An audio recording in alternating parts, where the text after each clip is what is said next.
Best Life 30, your 30-day journey to creating the best life possible for yourself. You can just watch this video, or if you want to sign up for the entire series for free and get the companion bonus worksheets that go with this video, check the link in the description below. All right, so today is day 20, and we're going to learn how you can create a powerful evening routine. So other than the 5-second rule, there is one habit that I have adopted in the last 3 years that has fundamentally changed me as a business person. And it has also changed my ability to manage my emotions so I don't get hijacked. I do not allow my phone in the bedroom. I know the research. Deloitte just did a study based on phone use alone, and 33% of people are reading emails in the middle of the night. I know that if you go to bed and the phone is right next to you, right? So you go to bed because you need your phone. You know, somebody might need you, and you sleep.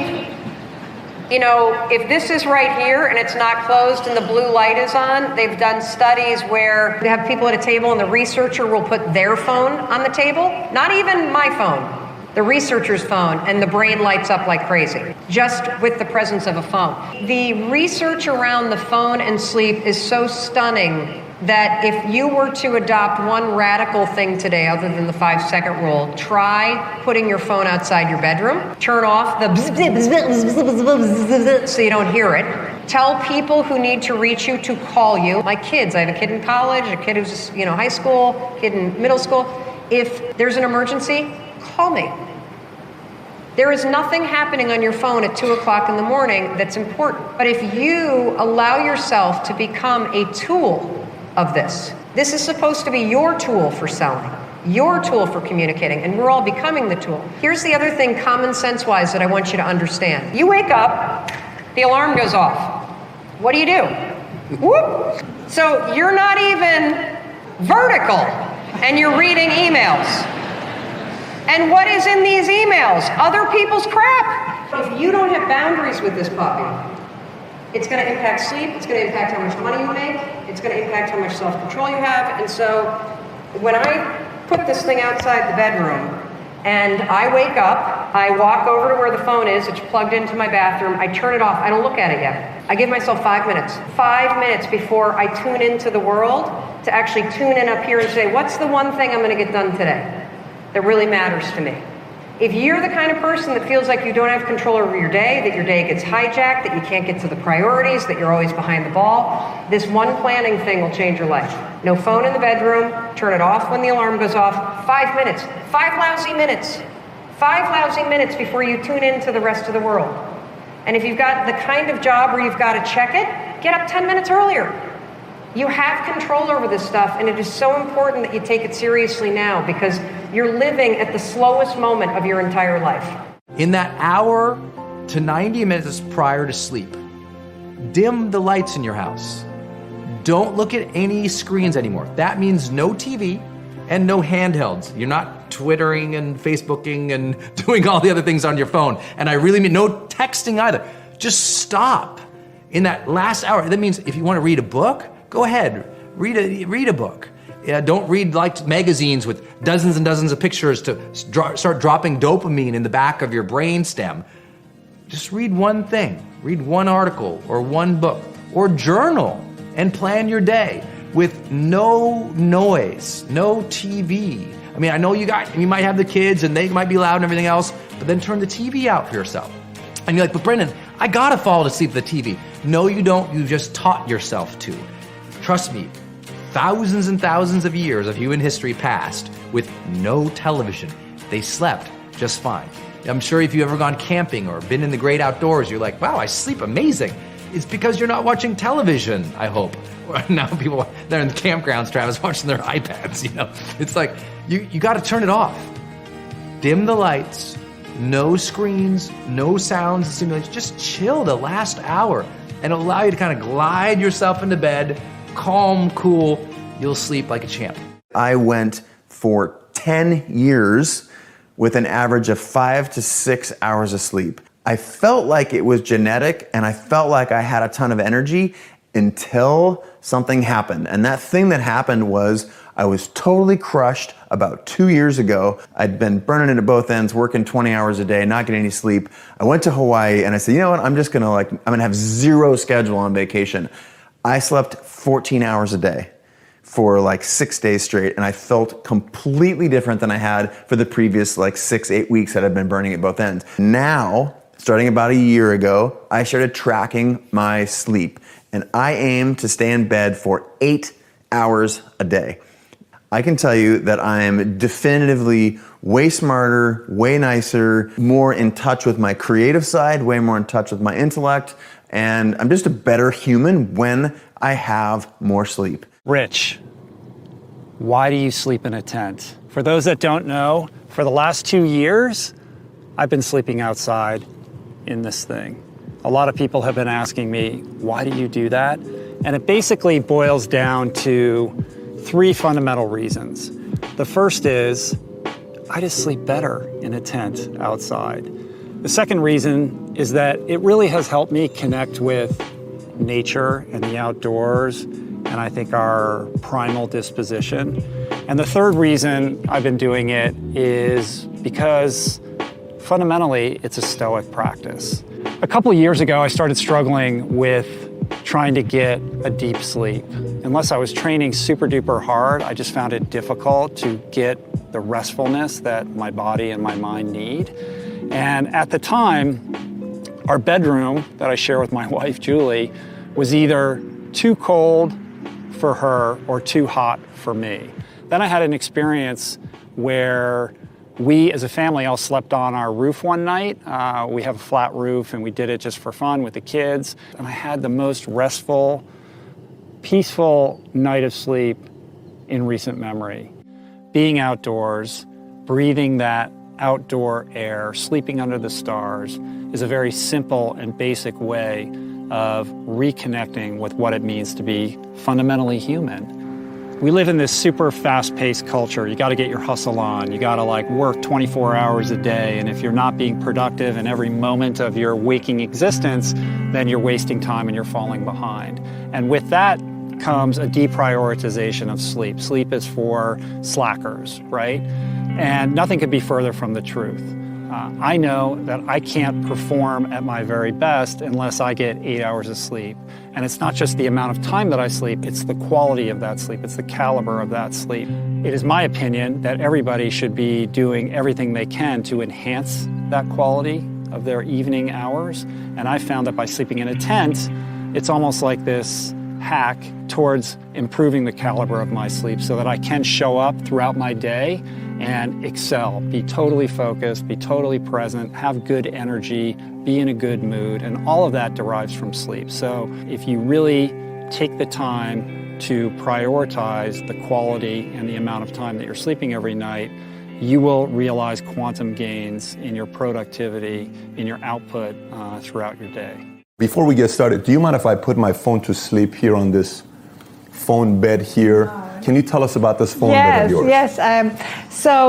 We launched Thrive in December 2016, so just over a year ago. And there was one product that I wanted to launch at the same time with the company, and that's this phone bed. It's actually a charging station. We are all addicted to our phones. Mm-hmm. What we recommend is that you put this little phone bed charging station outside all the bedrooms in the home. And then at night, everybody puts their phones to sleep. And you put them under the blanket, you tuck them in, you say goodnight. And the idea is that while the phone is sleeping and charging, you are sleeping and recharging. I love the idea. Over 70% of people sleep with their phones by their bed. According to all the latest science, the worst thing you can do for your sleep is to sleep with your phone on your bed. Yes. The phone is the repository of every project, every problem, everything we're dealing with when we're awake. Therefore, it needs to be separated from us when we're asleep and recharging so that we can wake up fully recharged and deal with whatever life brings us. When Jeff Bezos, for example, wrote on Thrive, a piece, the headline he chose was, why my sleeping 8 hours a night is good for Amazon shareholders. It went crazy viral and had a big impact on people. Yes. because he analyzed his decision making. Yes. And he said, the value I bring to Amazon is the quality of my decisions. And if I get 6 hours, if I get less than my optimal 8 hours, he has analyzed that his decisions are 5 to 20% less good. So I'll give you my routine. I'll give you my nightly ritual. But what I recommend for everybody watching is to create your own ritual. I mean, it's almost like I give you a menu and you need to experiment and see what is it that does it for you. Sure. For me, it's like 30 minutes before I'm going to go to sleep, turning off all my devices and gently escorting them out of the bedroom. Escorting them out. They'll be there in the morning. You put them on a horse. You put them in the little homes outside the bedroom. Turning off the lights, the bright lights, making it sort of, I just have one nightstand light and one light in the bathroom. Then having a really, really hot, wonderful bath. Really? Warm bath? Yeah, with Epsom salts, which are very relaxing, and flickering candles. But if you guys don't like baths, have a shower. I don't like baths. Okay, I've got one, but I've never used it, You can have a shower. Yeah, and hot is better than cold. Oh, yeah, you basically want to slow down your brain, soothe your muscles, everything is like powering it down. I guess when you're going to a hot tub late at night, I always feel ready to sleep. Exactly, you feel exactly. The hot tub is a perfect. So do a hot tub dip if you have a hot tub. Go to a hot tub. Okay. I don't have a hot tub, so I do the bath, and then put on. If you sleep naked, you sleep naked. But if you wear PJs or a night dress or whatever, make sure that you wear clothes for bed. I used to sleep in my gym clothes. Really? And then your brain gets these confusing messages. Are we to going to work the out. gym or are we powering down? So even if you're a t-shirt, make sure it's not a t-shirt you wear to the gym. And then in bed, I only read physical books. I don't read anything on screens. Yeah. And anybody who is reading The Sleep Revolution in bed, I will consider it a personal victory if you actually fall asleep while reading it. Read 20 pages a night, fall asleep. Yeah. Whatever, 10 pages, you get drowsy, you let the book drop, you turn off the light, you're asleep. So that is incredibly important. For those who have children, you know that's how you put your child to bed. You don't just drop your child in bed. You read to them. You give them a bath, you put them in their PJs, you read to them, you kind of transition. It's like the good night moon. You say good night to everything, which is really a demarcation line between your day with all its stresses, however blessed our lives may be. Every day has stresses, challenges, difficult things, and incompletions. There's nobody who has any interesting job or is a busy mom who finishes the day and says, I did absolutely everything. Yeah, it's always something that was on my list or I should have done. Never. Yeah.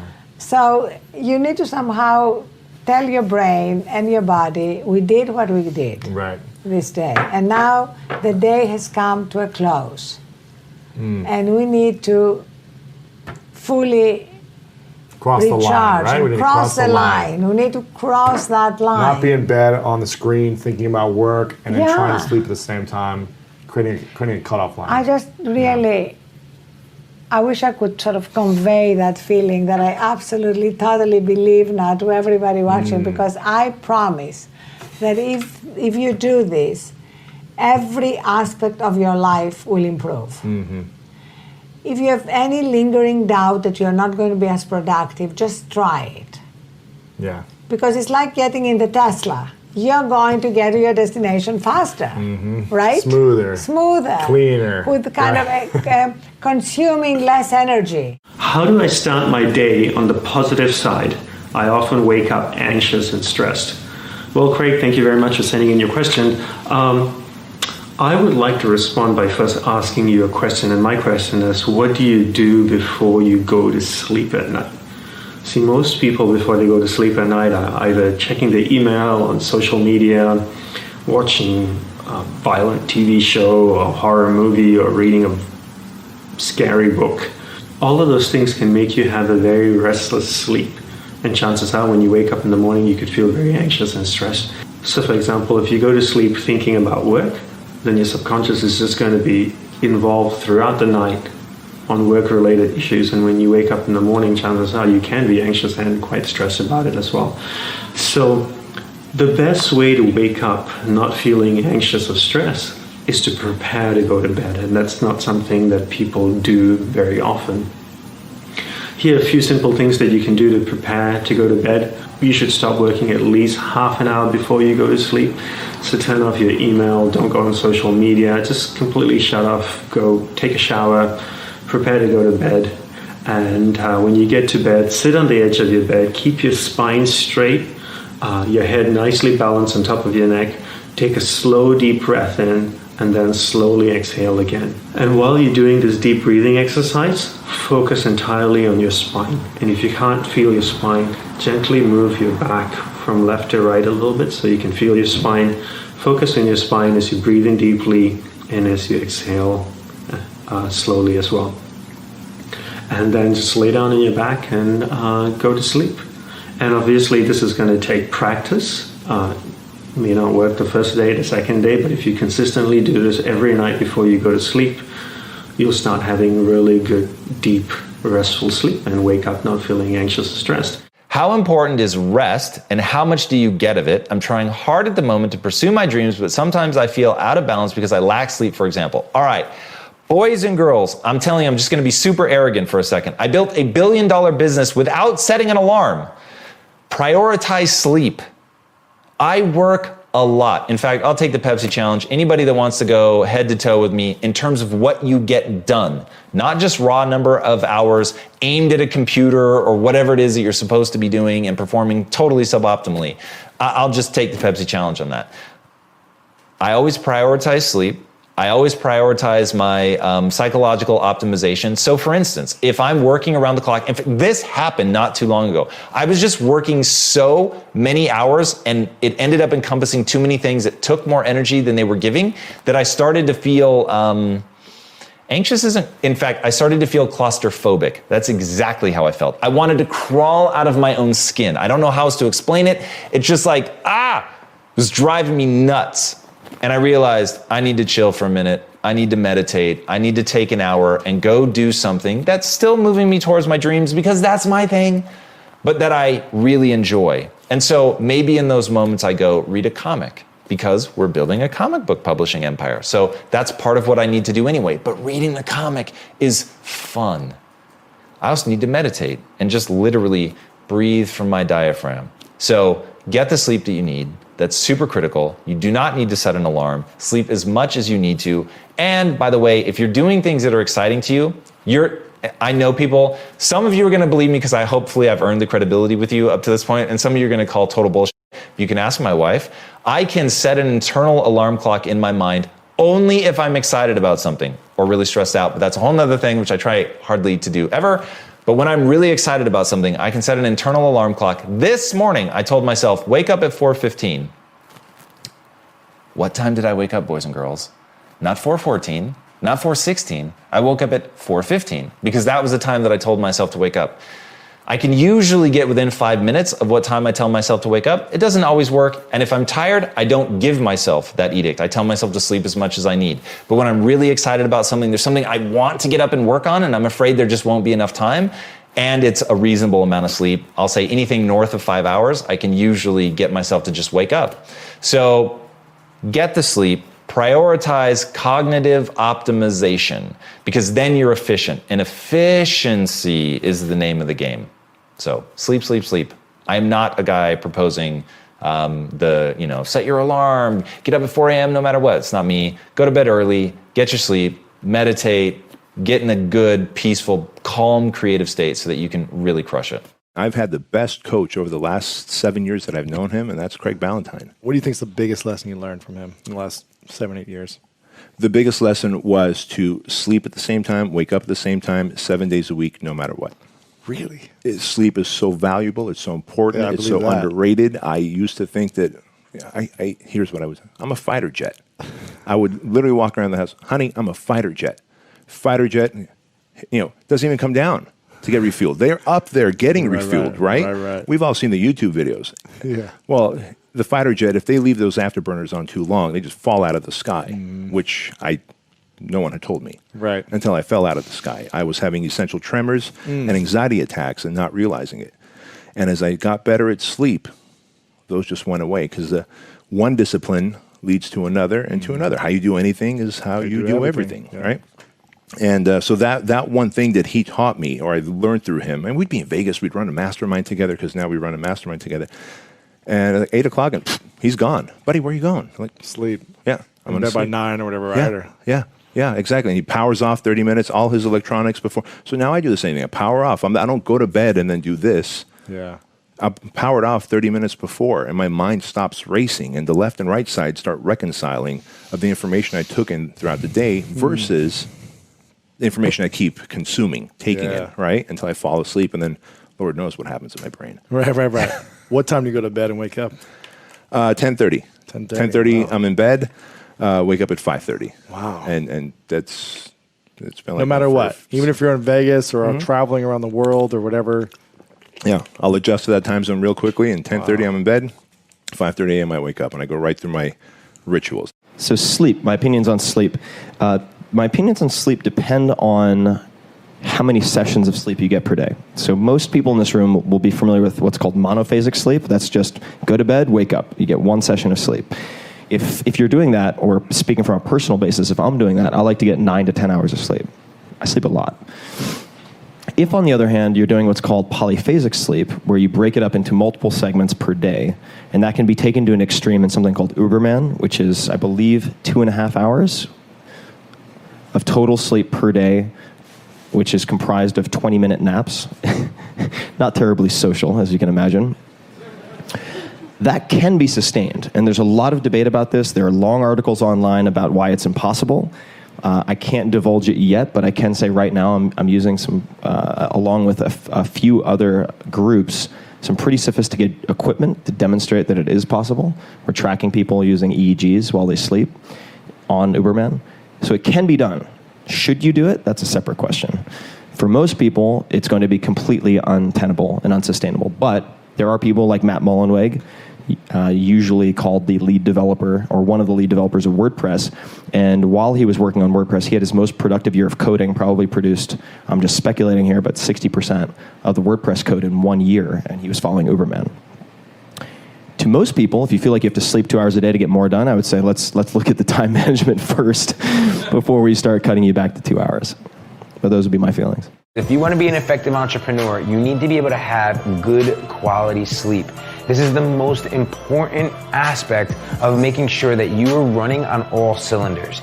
The quality of your sleep matters just as much, if not more, than how long you sleep. And for me as an entrepreneur with so much on my mind all the time, I can't have a mattress that causes me to toss and turn. The more rest I have, the quality of sleep, no tossing and turning, the comfort, it allows me to make better decisions, have better energy the next day, just truly be the most efficient Gerard that I can possibly be. The more time we spend in bed awake, not sleeping, the more time it drives home the message to our brain and to our body that the bed is the place for tossing and turning, not the place for sleeping.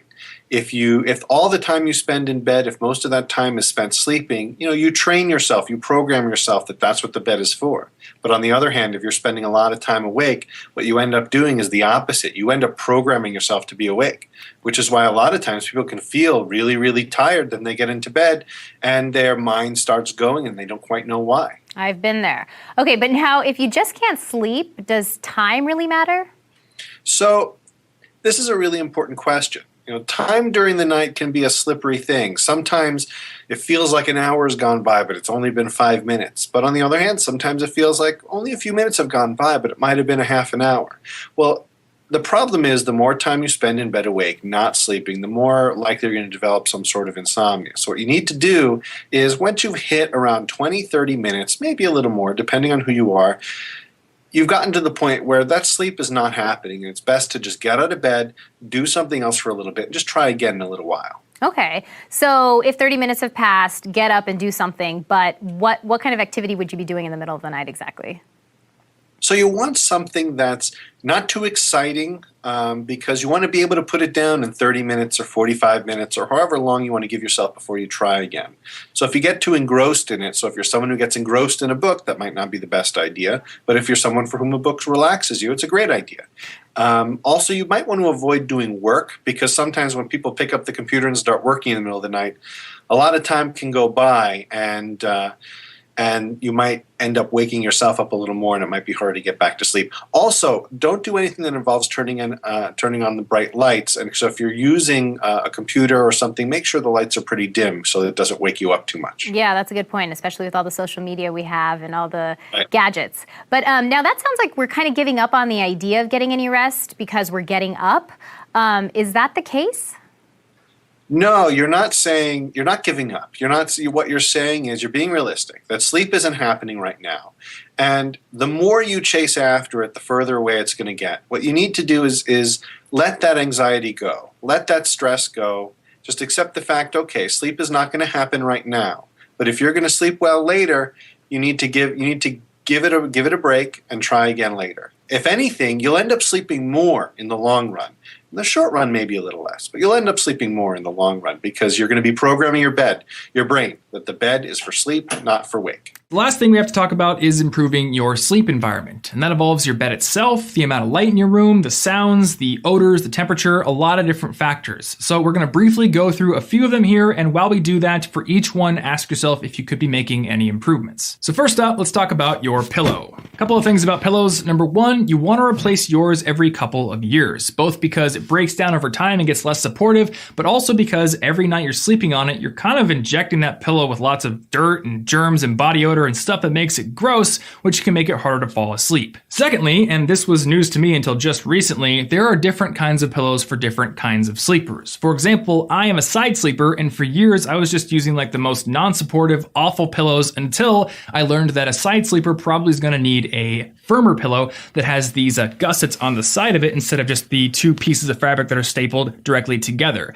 And after sleeping on this thing for about a week now, I can tell you it is a lot better than the stuff I was using before. When it comes to the temperature in your room, cooler is better. And according to the National Sleep Foundation, the optimal temperature range for sleeping is somewhere between 60 degrees Fahrenheit and 67 degrees Fahrenheit. The amount of light in your room, or should I say lack of light, plays a big role as well, because pitch darkness actually plays a big role in melatonin secretion. So if you have a lot of ambient light coming into your room from like a street light outside your apartment, you can pick up a blackout curtain, which will basically eliminate that light altogether. I've actually got one right there that I use for filming. Also, if you happen to fall asleep with the TV on, you should probably try to break that habit because, well, blue light. Now, if you're one of those people who thinks that the TV is soothing and they just can't fall asleep without it, there are some sound-based alternatives. And actually, silence really isn't the optimal solution for all people because silence is so often inconsistent. There's a bump in the night, or there's a voice in the other room, or there's somebody snoring in the same room as you. So having some sound that can block out those inconsistencies can really help you fall asleep. One option you can check out is ambient noise generators, which can generate both white noise, which is basically just consistent noise that sounds a little bit like an air conditioner,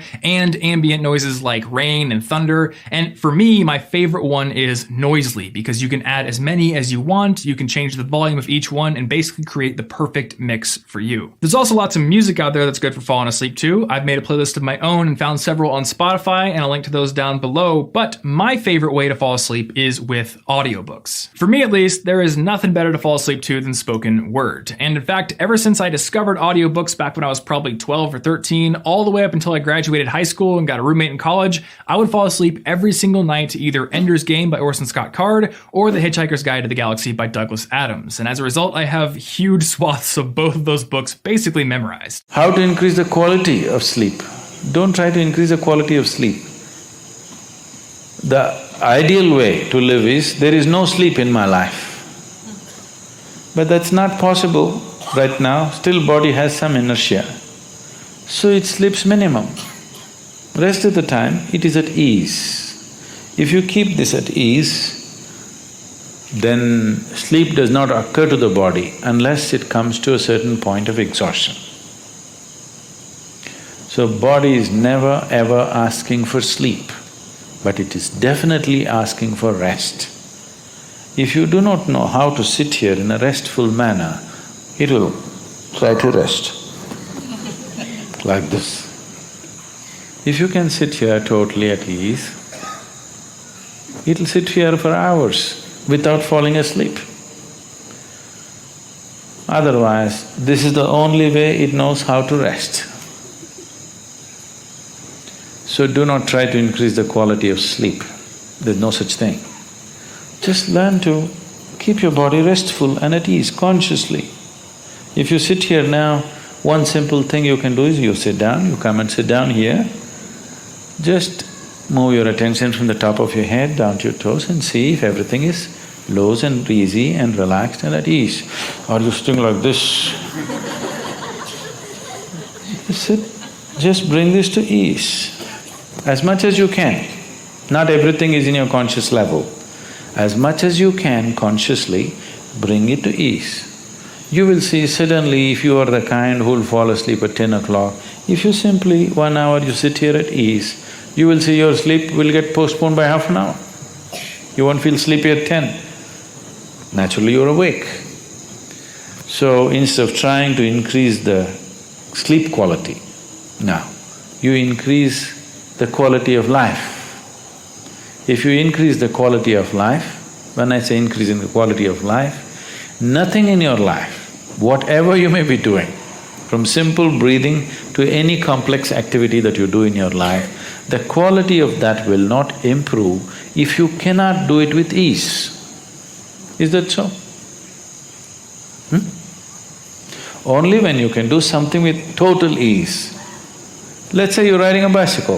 If you're riding like this, you can't say you're enjoying your cycling. If you can ride it with ease, with so much ease that even if you take off your hands, it'll go only straight, the way you want it to go.